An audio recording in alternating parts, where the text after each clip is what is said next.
नमस्कार दोस्तों, आज के इस लेक्चर के अंदर ये आपका जो त्रिभुज हम पढ़ रहे थे ये पूरा आपका कंप्लीट हो जाएगा। और उसके बाद त्रिभुज के बाद हम पढ़ने वाले हैं आपके चतुर्भुज के बारे में, फिर उसके बाद सर्किल के बारे में हम पढ़ने वाले हैं। तो ये आपका जियोमेट्री वाला पोर्शन फिर आपका कंप्लीट हो जाएगा।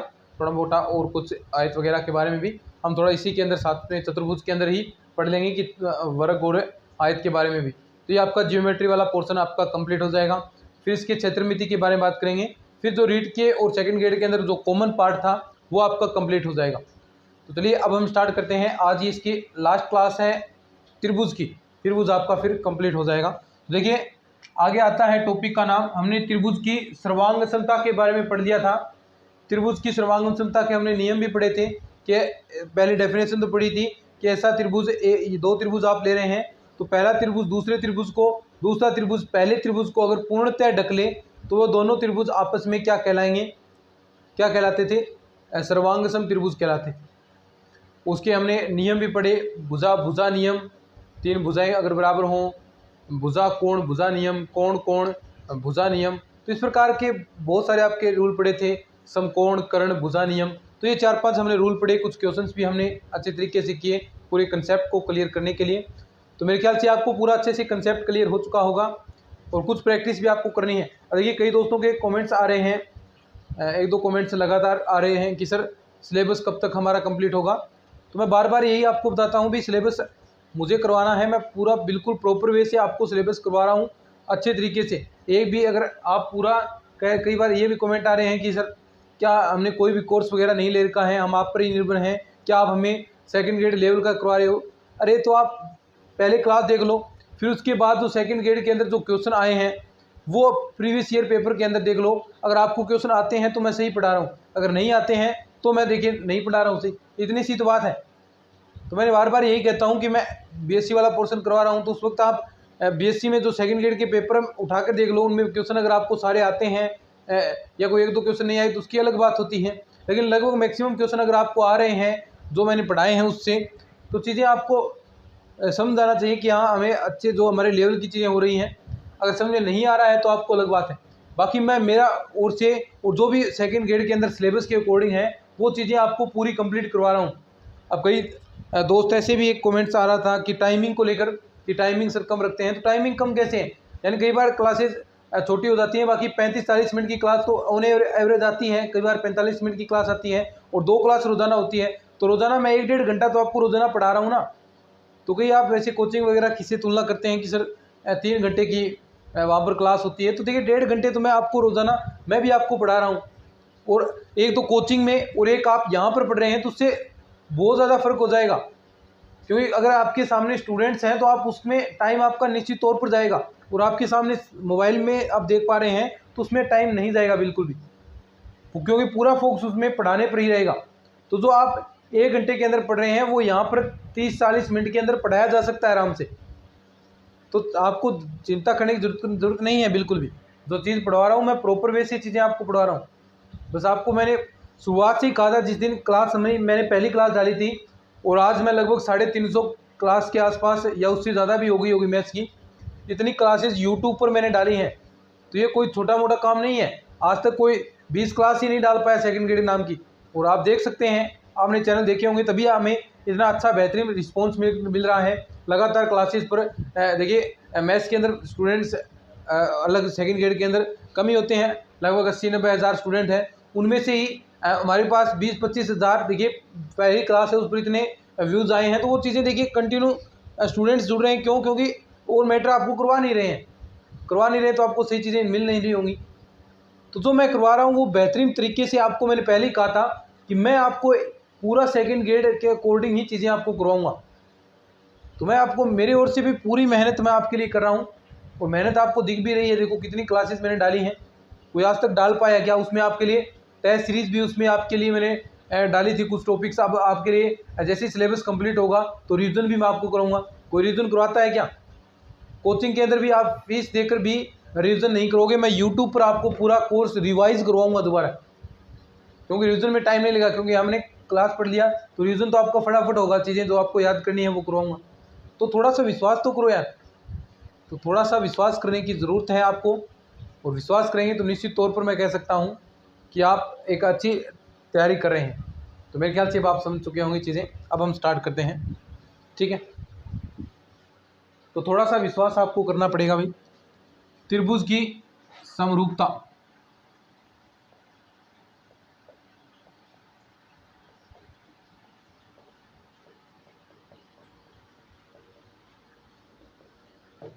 त्रिभुज की समरूपता।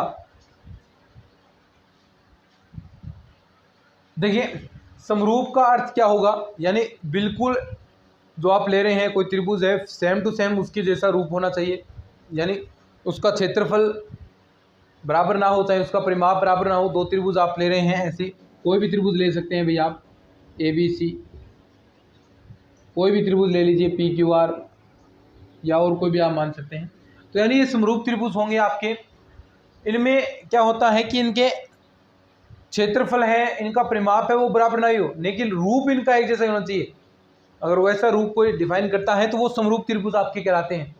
अब समरूप त्रिभुज के अंदर जो एक आपकी मैथमेटिकली डेफिनेशन है वो आप देखिए क्या होती है, वो परिभाषा मैं लिखता हूँ। समरूप त्रिभुजों की परिभाषा, अब देखिए समरूपता के बारे में पढ़ रहे हैं तो सभी वर्त हैं वो समरूप होंगे, क्योंकि देखिए वर्त आप कितने भी 5 त्रिज्या का बना लीजिए, 6 त्रिज्या का बना लीजिए। ये देखिए मान लीजिए ये 2 त्रिज्या का है, ये आपका 3 त्रिज्या का है, ये आपका 4 त्रिज्या का है।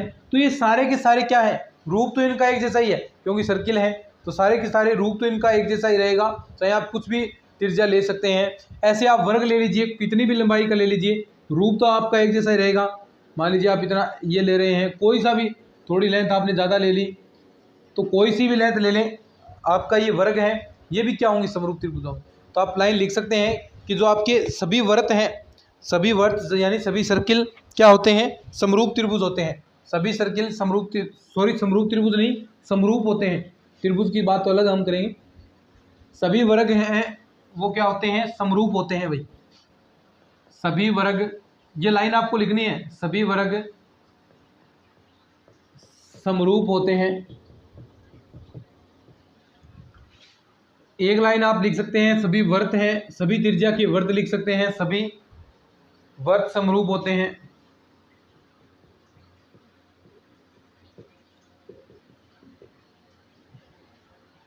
लेकिन जो आयत हैं आपके, कोई भी 2 आयत हैं वो समरूप होना आवश्यक नहीं है, क्योंकि उनमें एक में आपकी लेंथ और ब्रीड्थ बढ़ रही है, यानी कोई इसमें ब्रीड्थ आपकी लेंथ बन जाए तो वो समरूप आपका होना आवश्यक नहीं है। तो ये भी आप लिख सकते हैं कि कोई भी 2 आयत, कोई भी 2 आयत समरूप होना आवश्यक नहीं है। कोई भी 2 आयत हैं उनका समरूप होना आवश्यक नहीं है। कोई भी 2 आयत हैं उनका समरूप होना आवश्यक नहीं है। तो ये भी आप लिख लीजिए इसको। अब हम बात करते हैं भाई, अब जो समरूप त्रिभुज है उनका, 1 मिनट में स्याही डाल लेता हूँ इसके अंदर। जो समरूप त्रिभुज है आपके, उनमें क्या होता है कि उनका रूप है वो समान होता है, लेकिन परिमाप, आप त्रिभुजों का, दोनों त्रिभुजों का परिमाप निकालते हैं, आप उनका क्षेत्रफल निकालते हैं, तो वो समान होना आवश्यक नहीं है। यानी समरूप त्रिभुज हैं उनके अंदर उनका परिमाप और उनका क्षेत्रफल समान होना आवश्यक नहीं है। तो आप एक बात कह सकते हैं कि जो आपके सर्वांगसम त्रिभुज थे, सर्वांगसम त्रिभुज क्या थे, जो एक दूसरे को बिल्कुल अच्छी तरीके से ढकलें, जिनमें लेंथ भी आपकी बराबर हो रही थी, कोण भी बराबर हो रहे थे, तो यानी सर्वांगसम त्रिभुज हैं वो सारे के सारे समरूप त्रिभुज होते हैं। ये बात समझ में आई ना। अब सर्वांगसम त्रिभुज है तो वो तो देखो उनका रूप तो सेम टू सेम चीज़ ही सेम टू सेम आ रही है, तो रूप तो ऑटोमेटिक ही तो दूसरे त्रिभुज के बराबर हो गया, तो यानी समरूप त्रिभुज तो है। लेकिन समरूप त्रिभुज हैं उनका सर्वांगसम होना आवश्यक नहीं है। क्या बात सही कही है मैंने, बिल्कुल सही कही है, क्योंकि जो आपके समरूप त्रिभुज हैं उनका परिमाप और क्षेत्रफल बराबर होना आवश्यक नहीं है, लेकिन सर्वांगसम त्रिभुज हैं उनके तो क्षेत्रफल आपके बराबर होंगे, क्योंकि लेंथ, तीनों लेंथ बराबर हैं, तो एरिया तो ऑटोमेटिक ही बराबर होगा। तो ये होता है आपका। तो 1-2 लाइन आपको यहाँ पर लिखनी है, तो साथ साथ में ये लाइनें आपको लिखते जाना है भाई। समरूप त्रिभुज के बारे में हम बात करेंगे अभी कि कहेंगे किसे, तो 1-2 लाइन लिख सकते हैं। समरूप त्रिभुजों में, समरूप त्रिभुजों में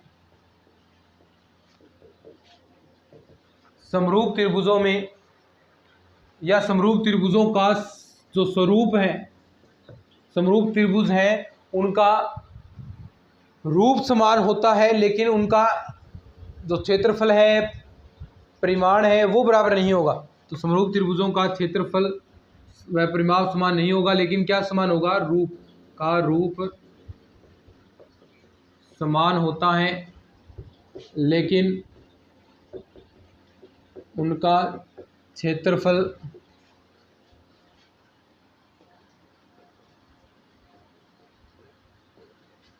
परिमाप समान होना आवश्यक नहीं है।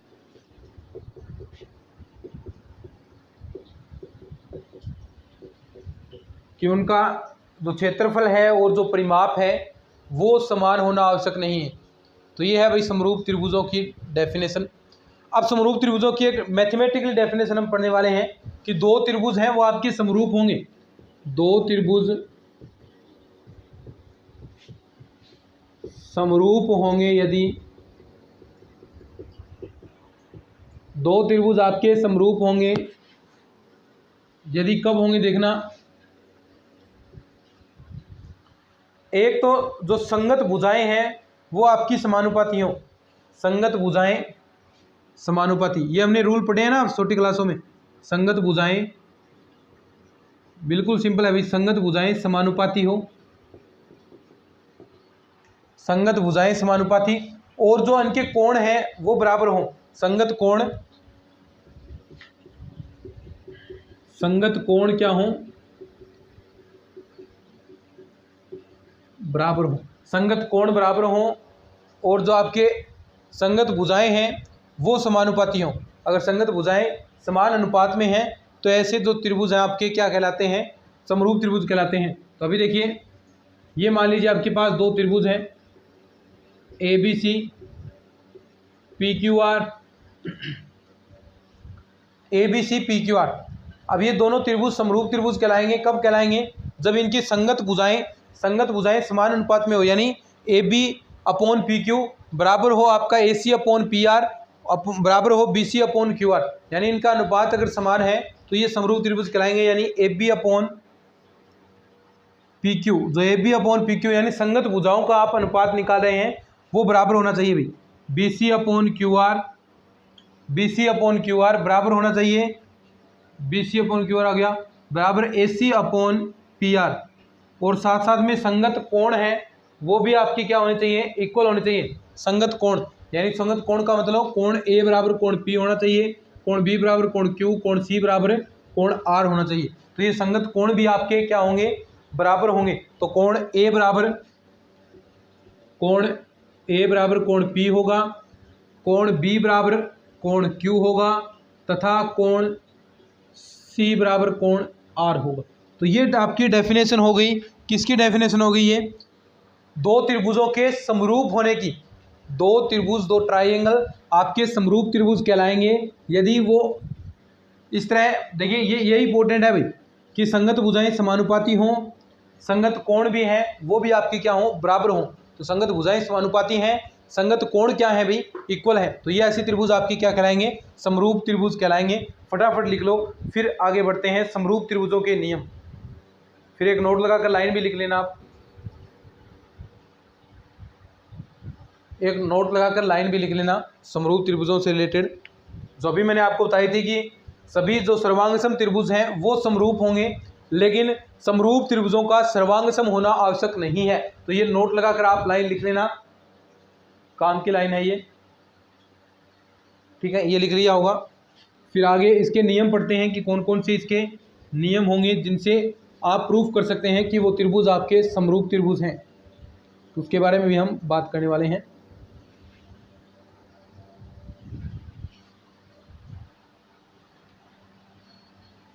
नोट लगाकर लाइन लिख सकते हैं आप,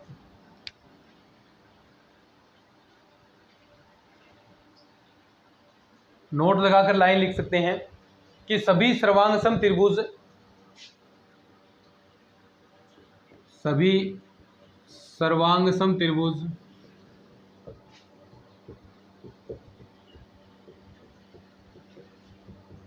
समरूप होते हैं, लेकिन समरूप त्रिभुजों का सर्वांग सम होना, लेकिन समरूप त्रिभुजों का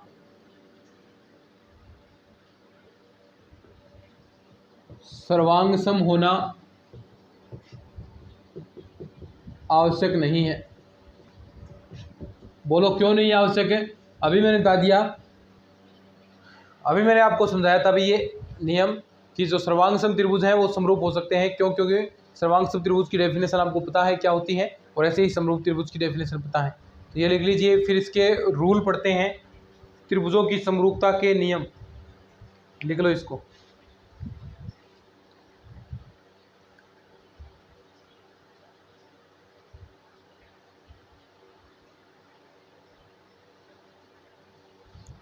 त्रिभुज की समरूपता के नियम,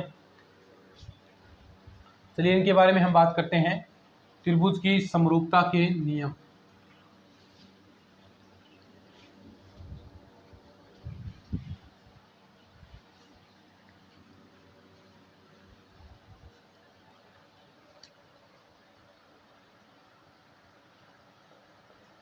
त्रिभुज की समरूपता के नियम, वही जो नियम हमने सर्वांग सम त्रिभुज के लिए पढ़े थे। कौन कौन से? सबसे पहला नियम हमने पढ़ा था भुजा भुजा भुजा नियम, भुजा भुजा भुजा नियम, यानी अगर भुजा आपकी बराबर है एस एस एस, यानी साइड साइड साइड रूल के बारे में हम बात कर रहे हैं। तो देखिए कोई साइड अगर आपकी भुजाएं बराबर हैं तो उनका अनुपात देखिए क्या होगा, हमेशा बराबर रहने वाला है। ठीक है, तो ऐसा आप मान सकते हैं। देखिए अगर मैं ऐसा मान लेता हूं, यानी अनुपात बराबर रहना चाहिए, तो सबसे पहले तो हम भुजा भुजा का अनुपात निकालेंगे। बराबर का कोई मतलब नहीं है, यहाँ पर बराबर से कोई मतलब नहीं है, अनुपात इनका बराबर आना चाहिए। तो देखिए A B C P Q R, तो ये मैंने मान लिया सबसे पहले तो 4, ए बी को मैंने मान लिया 4 मान लिया, और जो आपकी पी आर है उसको मैंने मान लिया 8। ठीक है, ये भी मान सकते हैं यार, A B upon P Q, कोई सी भी आप लेंथ यहाँ पर कर सकते हैं, क्योंकि त्रिभुज आपको इस प्रकार दिए गए हैं। ये 6 मान लिया आपने, 6 सेमी, ये 12 मान लिया, ये यहाँ पर आपने 18 मान लिया। ठीक है, तो इधर आपको कितना मानना पड़ेगा? 9 2 18 अनुपात समान रखने के लिए ये आपने 9 मीटर मान लिया। ठीक है, तो इस प्रकार आपने लेंथ आपने मान ली है। तो वही आपका त्रिभुजों की सर्वांग क्षमता, देखिए यहाँ पर ये लेंथ और ये लेंथ कोई फर्क नहीं पड़ता, यहाँ पर अलग अलग कई बार अलग अलग दी जाती हैं। तो क्वेश्चन के अकॉर्डिंग आप चल सकते हैं। A B upon P R भी कर सकते हैं आप, A C upon P Q और B C upon Q R बराबर कितना आएगा? देखो सभी का अनुपात करेंगे तो सभी का 1/2 आएगा, तो ये 1/2 आ गया, यानी सभी का अनुपात एक समान आ रहा है। तो आप कह सकते हैं कि ये साइड साइड रूल से, साइड साइड लॉ से क्या होगा, साइड साइड नियम से ये आपका त्रिभुज है वो समरूप होगा। यानी लिख सकते हैं त्रिभुज ए बी सी समरूप है किसके? त्रिभुज पी आर क्यू के, पी आर क्यू। ठीक है, तो ये लिख लो आप साइड साइड रूल। फिर उसके बाद भुजा कोण भुजा नियम के बारे में बात करते हैं। भुजा कोण भुजा नियम के बारे में हम बात करेंगे। नंबर 2 पर हम बात करने वाले हैं भुजा कोण भुजा नियम।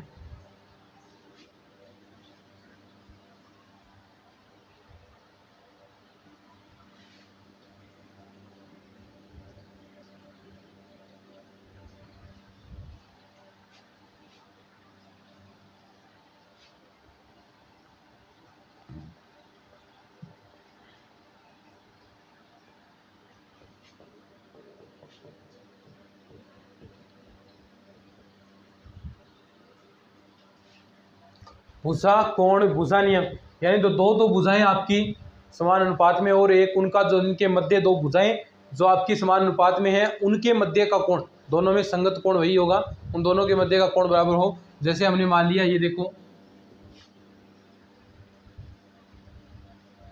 यहाँ पर मैंने मान लिया इसको ए बी सी, ये मान लिया मैंने पी क्यू आर, ठीक है।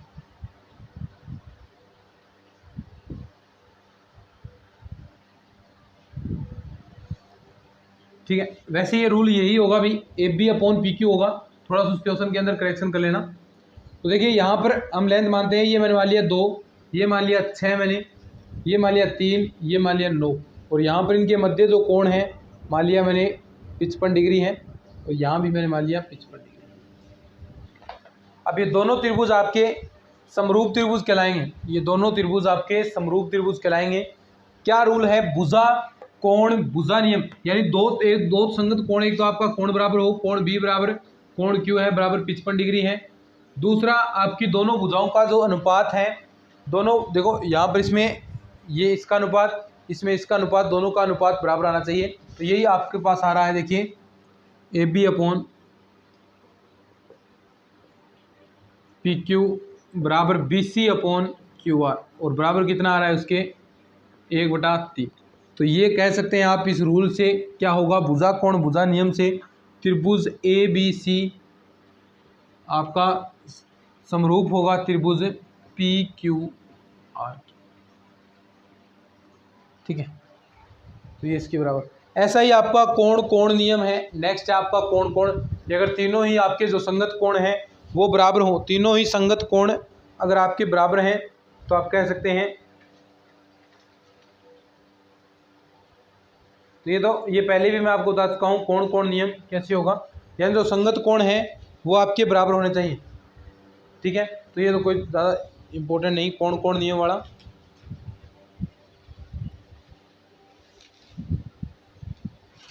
अब देखो अब कुछ चीज़ें रही हैं।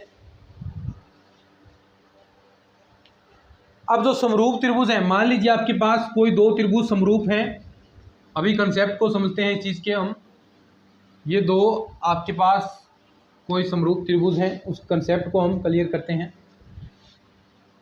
ये दो त्रिभुज हैं आपके,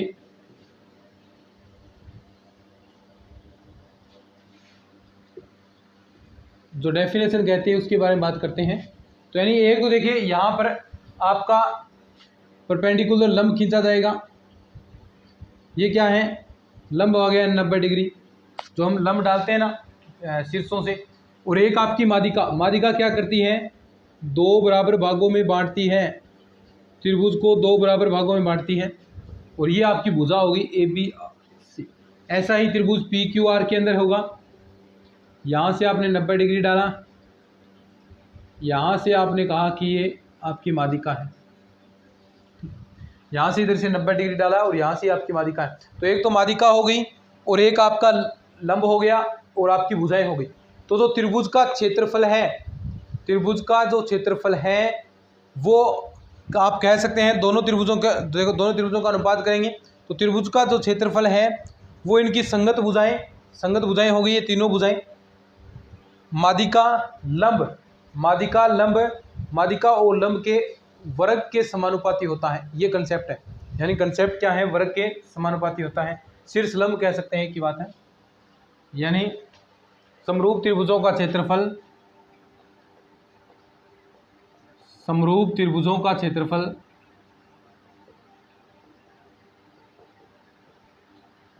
क्षेत्रफल उनकी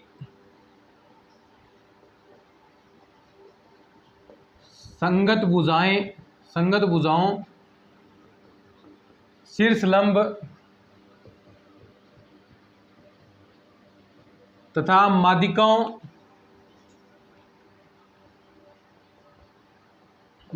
कौन सी होगी, जो मादिका आप डाल रहे हैं, मादिका ये रही, मादिकाओं के वर्गों के समानुपाती होता है, के वर्गों के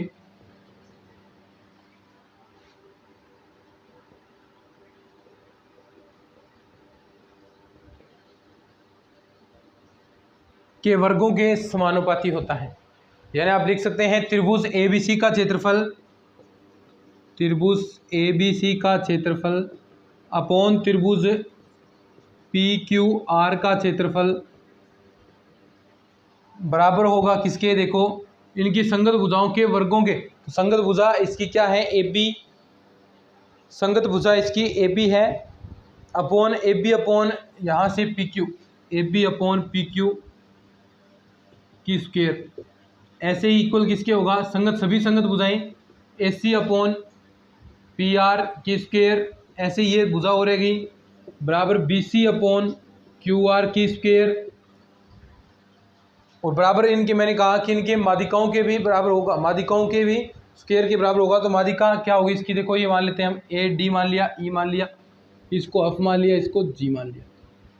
तो AD अपॉन PF का स्क्वायर बराबर होगा AE अपॉन PG का स्क्वायर, जो मान है स्मॉल मान है।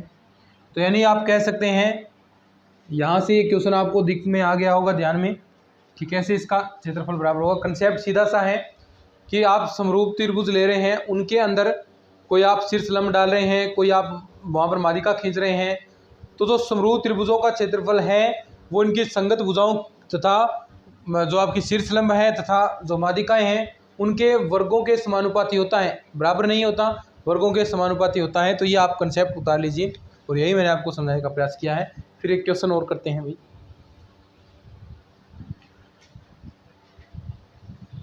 फिर एक क्वेश्चन करते हैं कि कैसा क्वेश्चन पूछा जाएगा एग्जाम के अंदर, वो भी थोड़ा ज़रूरी हो जाता है पूछना भी, कई बार पूछ लिया जाता है।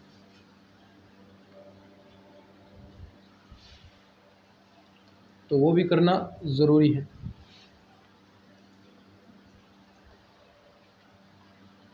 क्वेश्चन देखो, त्रिभुज ABC समरूप है त्रिभुज PQR के, BC बराबर दे रखा है आपको 3 सेंटीमीटर, RQ बराबर 9 सेंटीमीटर, तथा त्रिभुज PQR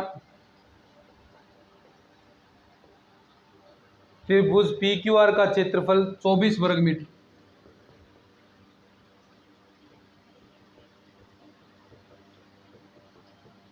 चौबीस वर्ग सेमी हो तो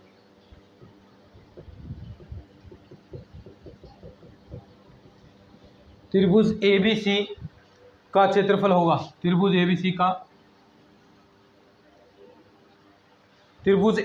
का क्षेत्रफल होगा, ये आपसे पूछा है। तो बता देंगे, बिल्कुल सिंपल है ना। थोड़ा सा इसको ट्राई करते हैं, देखो ट्राई करने की कोई ज़रूरत नहीं है भाई, सीधा सा हमें पता है त्रिभुज ABC का क्षेत्रफल अपॉन में त्रिभुज PQR का क्षेत्रफल बराबर किसके होगा, इनकी संगत भुजाओं के अनुपात के बराबर। तो BC इसके अंदर दे रखा है और RQ दे रखा है इधर, यानी आप लिख सकते हैं 3 बटा या BC बटा RQ, BC बटा RQ। अब देखो ऐसे ही त्रिभुज ABC का क्षेत्रफल आप लिखेंगे यहाँ पर, ABC का तो आपको ज्ञात करना है, तो त्रिभुज ABC का क्षेत्रफल अपॉन में आ गया त्रिभुज PQR का क्षेत्रफल। त्रिभुज PQR का क्षेत्रफल देखो कितना दिया है, 24 वर्ग सेमी, तो यहाँ पर 24 लिख दिया।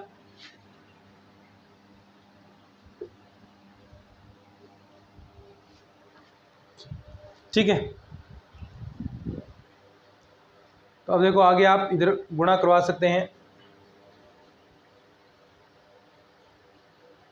और इसकी स्क्वायर होगी भाई ना, क्योंकि हमने स्क्वायर के बारे में बात की थी। तो इसकी स्क्वायर करेंगे तो ये देखो क्या आएगा, स्क्वायर होती है इसकी। तो त्रिभुज ABC का आपको क्षेत्रफल ज्ञात करना है, ABC का क्षेत्रफल बराबर होगा, इसको क्या लिख सकते हैं 9 बटा 81 इंटू में 24, इसको 1 बटा 9, तो इसको लिख सकते हैं 24 बटा 9। तो 9 2 18, 6 बच गया, 9 छिके 54, 6 फिर बच गया 2.66, इस प्रकार आपका आंसर आएगा। और ये इकाई सेमी में स्क्वायर में आ जाएगा, इकाई सेमी स्क्वायर में। तो ये था भैया आपका त्रिभुज वाला पोर्शन कंप्लीट हो गया। अब उसके बाद हम चतुर्भुज के बारे में, समांतर चतुर्भुज के बारे में, इनके बारे में हम बात करेंगे, लेकिन वो करेंगे अपनी नेक्स्ट क्लास के अंदर। अगर ये क्लास आपको अच्छी लगी है तो इसको शेयर ज़रूर कर देना, चैनल को भी सब्सक्राइब कर लेना। चलिए मिलते हैं नेक्स्ट क्लास में, तब तक के लिए धन्यवाद। जय हिंद, जय भारत।